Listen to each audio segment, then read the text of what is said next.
The broadcast is now starting. All attendees are in listen-only mode. Good afternoon, everybody. Thank you very much for joining today's webinar. We will get things started shortly.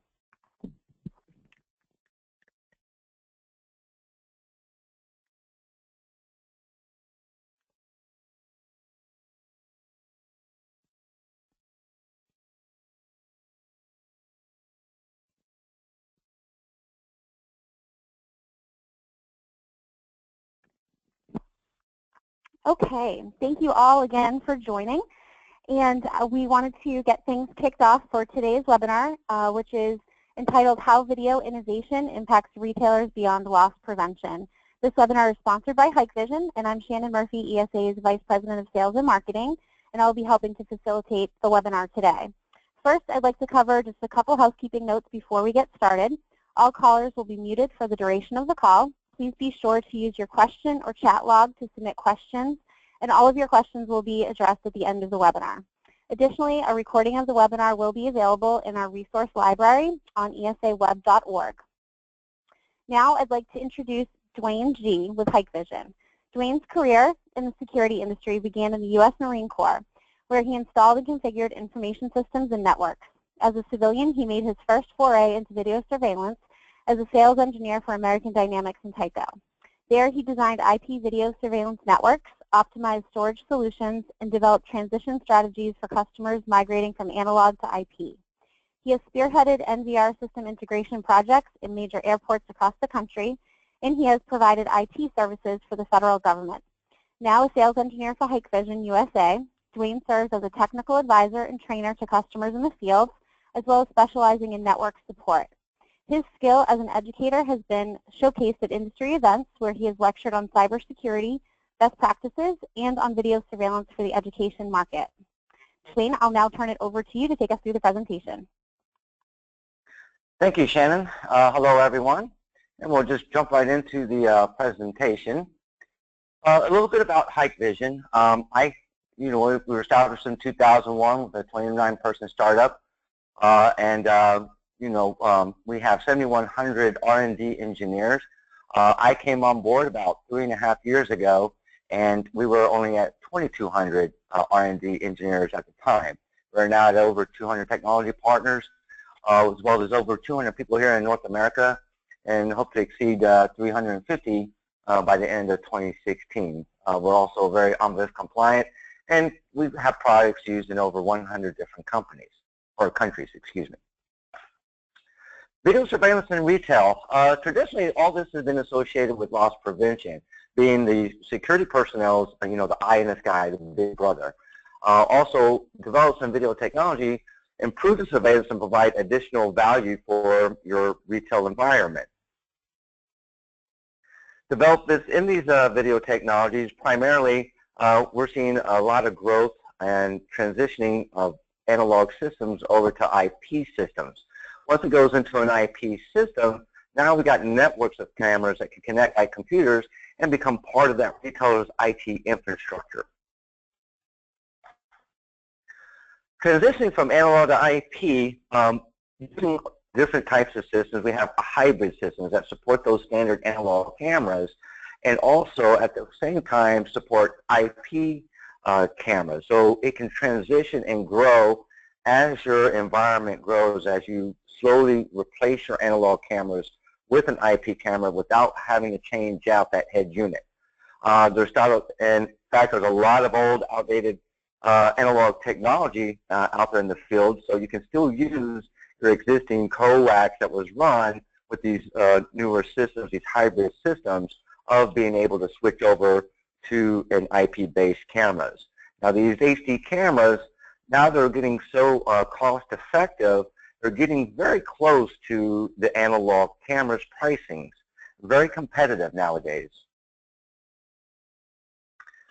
For Hikvision, we have what's called the Turbo HD series. Using our HD TVI technology, we're able to produce 720 and 1080p HD video over your existing coax cabling. Now, customers with that kind of infrastructure can opt for these Turbo HD cameras to get that higher resolution. Just like the same when you're using the 1080p resolution cameras over this Turbo HD, It's much like watching your NFL game on your home HD TV. The Turbo HD DVRs support the analog and IP cameras, making that transition to IP that much more seamless. These newer cameras, IP cameras, also expand the capabilities, giving you more discrete monitoring, higher resolution, this backlight compensation and wide dynamic range, which we'll cover a little bit later, creating clearer pictures and brighter sunlight, as well as our dark fighter technology, which gives you very low light capabilities and still providing a color image. Then we have what's called the fisheye technology. It's a fisheye camera, a single lens camera that has many more features that we can do with it, such as putting it into panoramic viewing, and also POS integration, point of sale integration, be able to use your cameras along with your cash registers to keep track of those transactions. For discrete monitoring, we have overt cameras for both indoor and outdoor, complete with recessed mounting and angle wall mount housings. And it can come in black and white models to match the retail environment. And both of them are discrete and compact models. We also have other covert cameras as well, as you would see from our catalogs that you can download from our website. Higher resolution means less pixelation and better image quality. This better quality, image quality, gives you better digital zoom clarity for forensic purposes. This means you also need fewer frames per second, as more information is provided per frame. By giving you more information in a scene, such as a 3 megapixel, 4 megapixel camera, you don't need to have 30 frames per second, because we can capture more of the environment using a higher megapixel image. And when we do a digital zoom, we can still keep a high level of image and seeing exactly what they're doing as compared to your standard analog cameras. Backlight compensation and wide dynamic range. This technology is used for cameras mounted inside or even outside, and when they're pointing outward and the sun comes in front of those cameras and the person walks in front, a lot of times you can't make out who they are.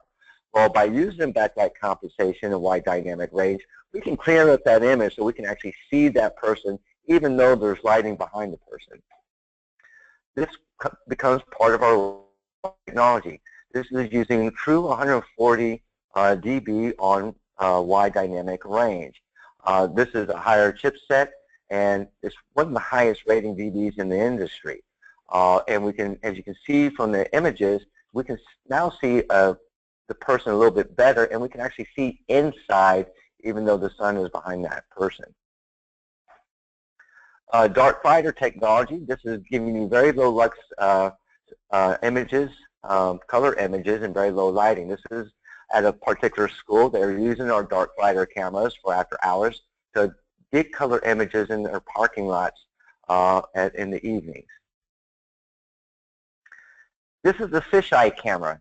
This fisheye camera can produce 5 different streams at the same time through one single lens. It can give you an overall view of your environment, and then we can create graphs at separate streams from the camera to create other images by de-warping that full image. The panoramic viewing, this is what a fisheye camera can do when it goes into panoramic mode. So you can place it on a wall, and then instead of using 5 or 6 cameras, we can go into a panoramic view and get a whole view of the area, and then just keep an eye. But you still want to use your fixed cameras to really fine-tune at highly critical areas. These panoramic and fisheye views just give you an overall view of your store or your restaurant or so forth, and then you can still use the other views to fine-tune and really lock into those separate locations. Point of sale, POS integration. This is where we're talking about using a camera alongside with your cash register, so you can keep track of those transactions with the high dollar sales, low dollar sales, keeping track of your returns and refunds, and check scan accuracy by providing a text overlay on the video of those transactions. So as you can see here, for instance, a video transaction of the receipts can be displayed alongside each other, and you can verify that the items were scanned correctly. And by doing that, we can do a search on those transactions based on the receipt number, price range, item descriptions, quantity range, even transactions voided, because that's usually a sign that someone's trying to scam the system by putting money in their pocket. So we can provide that text overlay and give you that video or that receipt so you can see exactly what was happening at the register at the time of the transaction. New cameras expand a lot of capabilities. The biggest complaint about IP cameras when they first introduced was cost. But now that we can produce at such a higher amount of cameras at such a lower cost and provide the same high quality of the cameras, now we can get those prices down to a more affordable cost and very close to those analog cameras. In the overall, the new cameras, IP cameras, offer more power functionality at these lower costs, and then expanding the uses of the video surveillance boosts cost certification scenarios for retail businesses specifically. Some of the additional values that these cameras can also bring is operations, merchandising, and video analytics. For the value for the operations, the value gained is the video access to provide to other departments such as operations and sales. So you can kind of market this stuff to your operations department or your marketing by using these other capabilities of what these cameras can do, as you'll see when we get into further along in this slide. You can also keep an eye on the employees who work at those cashier transactions and PCI compliance. And you can view store operations such as the back room, the cashier line, timely opening of the stores, making sure the displays are up properly, and making sure, if it's a cell phone store, making sure all those phones and tablets and so forth are on those stands and ready to go right when that store opens up. Again, for merchandising, there are a lot of third-party video analytic companies out there that provide those type of advanced analytics that goes towards operation and marketing departments and not just security. So that's something always to keep in mind. Your security system is no longer just about loss prevention, but you can also use these systems to further enhance and fine-tune your day-to-day operations, as well as keeping track of the merchandising and how it's being displayed for your vendors. Some of the video analytic behaviors that we can do with IP cameras, we can set up line crossing detection. This is basically like a virtual tripwire where a person cuts across that line, it can send the alert. We can set it up to where you can set that line crossing on the schedule, so when somebody goes in one direction and not the other, it can also send that alert.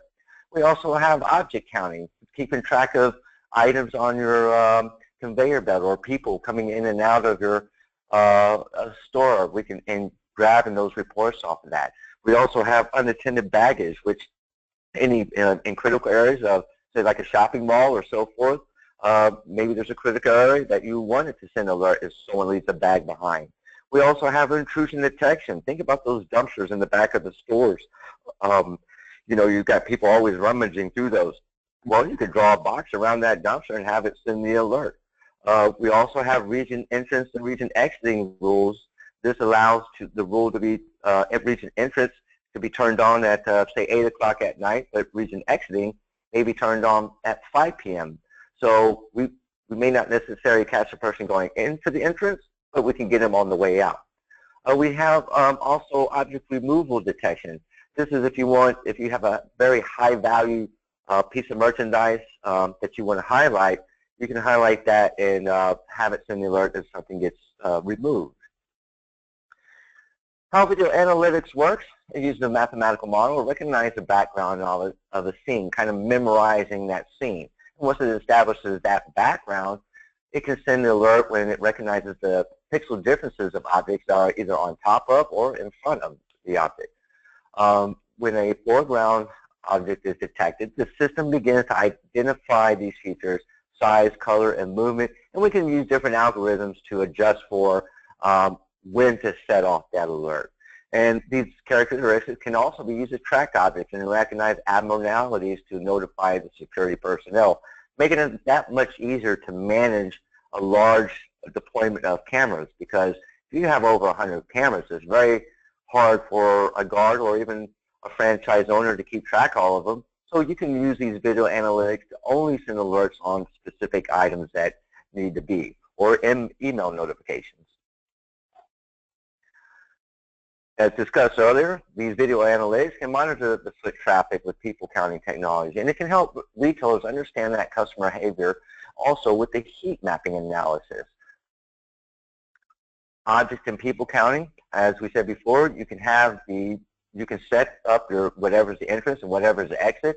I live here in Orlando, so we do have a couple of sites where they are using this people counting for their traffic areas to give, say like the entrance to the museums. They want to know how many people are going straight to the museum to take the tour or going straight to the gift store. And then they use that information to figure out how to get them to go through the tour and then go to the gift store area. So these are some of the things they're using in our area. Very easy to set up. The video cameras just have to have an SD card. We have specific cameras that can do the people counting at a very low cost.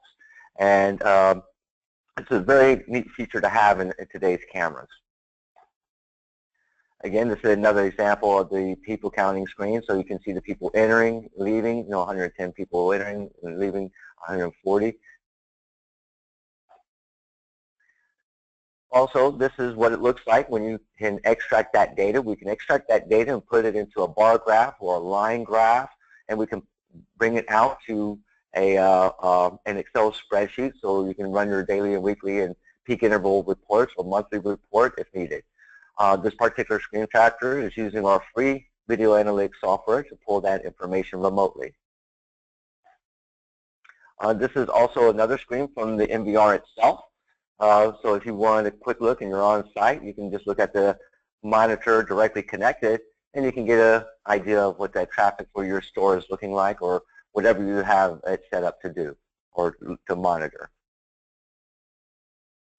Heat mapping. Heat mapping is another neat way of monitoring how your store is operating, what items are selling the most by accumulating the customer dwell time of a certain position, and then we can differentiate the heat value by those colors and then overlay that on the original view, thus giving you the heat map. So here we can see in the red there was a lot more congregation at the end than there was in those aisles. So we can, store owners can figure out why were there more people at the end rather than in the aisles? What were they looking at and so forth? Maybe they could move some stuff around. Maybe the promotions they didn't want it at the back. Maybe they wanted it at the front and so forth. So heat mapping is a very handy tool along with the people counting that you can really, on the operational level and marketing level, that you can use the security cameras for. Again, this is the differences in our color coding, the daily view, the monthly view, and the weekly view of all what it looks like. And you can see over the weekly view how the color is changing and the traffic is more in line with the aisles on the weekly. Heat mapping reports is how long customers stay in that area. Again, like we said before, how effective that merchandising displays are, customers' roaming experience, and the high and low traffic areas. So it's thinking about, again, the customer experience when they come into your store or your restaurant and so forth. And you want to try to feed that back and to bring more customers in by using these type of video analytics to do that. And this is all being done at the camera level, not at the head end.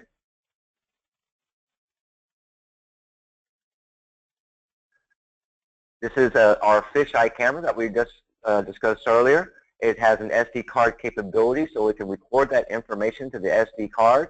Excuse me. And you can see the heat mapping that the fisheye camera is picking up.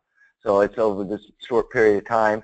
You can see where everybody is congregating. And if you can see in the red, in the lower portion, there seems to be a clothing rack of some sort that people were more interested as compared to the ones hanging on the wall at the top of the image. Business intelligence from video analytics. So the people counting analysis, with customer distribution, customer tendency, even do gender analysis or conversion rate. With the retail and traffic analysis, this is where we're using the heat map to get you that hot area, the mileage statistics, network traffic, and online duration. And we also have the transaction data analysis, the transaction report, the commodity sales volume, and what is top selling. So you can all use these type of features to get this kind of information from the video analytics. A summary of the benefits of the video surveillance is the enhanced loss prevention tools with innovative video technology. And it's used to increase these sales by the strategic product placements in areas of heavy and traffic flow, as well as the additional use of surveillance systems to gather business data and statistics. This is the end of the show. I thought it was longer than that. I do apologize. I am open for questions, though.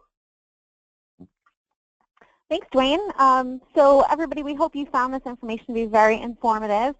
We, as Dwayne just mentioned, can move into the Q&A portion of the webinar. So please feel free to continue to enter your questions into the chat log or the question log as you think of them. And Dwayne, I actually do have a question here. When you are putting these types of systems in and you're deploying them in smaller retail environments, can you share some best practices that everyone should keep in mind? Yes, most definitely. So when deploying these systems, we've all seen the TV show Cops or stuff like on True TV and the robberies that take place in these convenience stores and so forth. A lot of times, even when I walk in today's convenience store, sometimes I see the NVR or DVR situated very close to where those cash registers are, out in the open, or it's either high up on a shelf that anybody can see that the cameras are all running to that device. Some of the best practices in cybersecurity and prevention is put the NVR, the head-end unit, in a secure environment behind like a locked door or so forth, and make sure it's hidden. Because that is the first thing these criminals know to go after the NVR or the DVR, especially when it's wide in the open. Also, you want to make sure that you create these different user accounts for these systems for anybody that needs to access that system, because we can create logs and we can see exactly what your employees are doing with those systems, whether they're doing playback or downloading the recorded video. And if you're the franchise owner, you want to know who's accessing the system and what are they doing with that system specifically. These are some of the minor things to think about, but we always try to put it in as a best practices. It's also, you know, for cyber warfare and stuff like that, but to be sure that everything is in a locked environment and trying to, you know, hide that from the criminal's view, and also holding the employees accountable by creating these different user accounts and passwords and giving that level of access. You know, what cameras specifically do they have access to per that user, so you know you don't have a disruption. And that's some of the key things that we really try to hound on. And make sure you change the default username password from the super admin account as well. Sometimes you know, they leave it at the default, and that's why Hikvision redid the strategy, and we forced the industry to create complex passwords, because we no longer allow for a default password because of stuff like this. Okay, great. I have another question here as well. Are your analytics built into each DVR, NVR, or do you also sell analytic encoders that work with existing camera systems? Well, these are done at the camera level. Most of the video analytics that you saw is actually done at the camera level, at the IP camera. The encoders and NVRs will do minimal, such as your basic motion detection grid, and whatever the encoders will have a basic suite of analytics as well. But it's very difficult to do unless the camera itself has that analytic on its end. Does that make sense? I think so. I'll let you know if there's any follow-up questions on that. But I do have, I do have another question for you too. Considering all of the business intelligence applications that you kind of covered, are you seeing your security dealers and integrators needing to sell to different stakeholders in these retailer environments, or who is the primary audience for kind of communicating what those business intelligence applications can do for these businesses now? Well, that's a very good question, because a lot of times I was able to get into a major franchise here in Orlando. They already were using the Hikvision products at some of the locations, but oddly enough, they weren't worried about the security software to manage the system, but they needed something else. They needed a third-party software to basically do a brand management software in a sense of how to maintain the brand across all locations. So we had partnered with a specific company that's also here out of Florida, but it meant exactly what they were looking for. By using the security system, they went straight to operations, and operations provided that got the whole system moving and now deployed to hundreds of their stores. So it's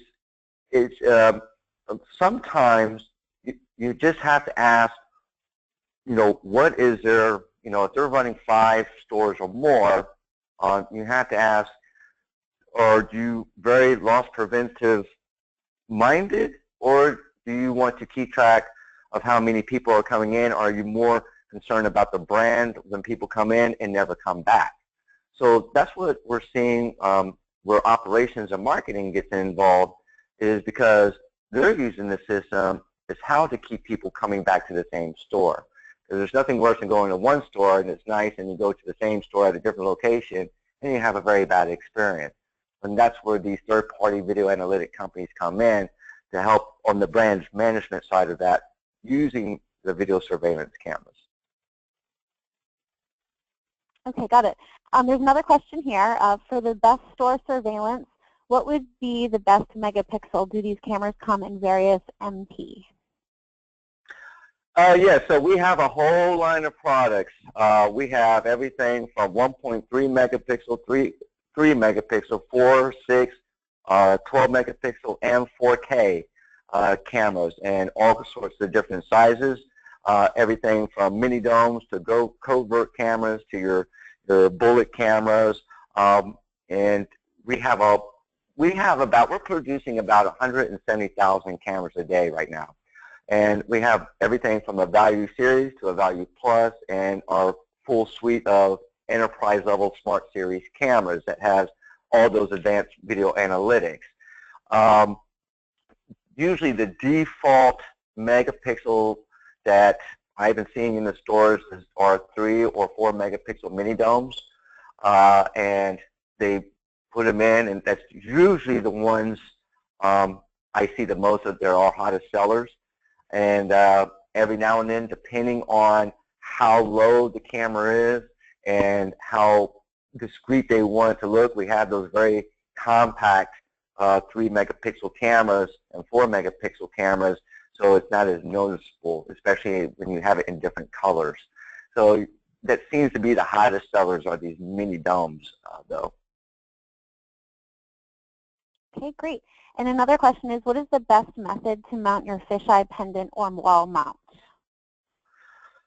If you're using the fisheye camera, it's most effective at about 12 feet in the air, 12 to 14 feet, pointed straight down.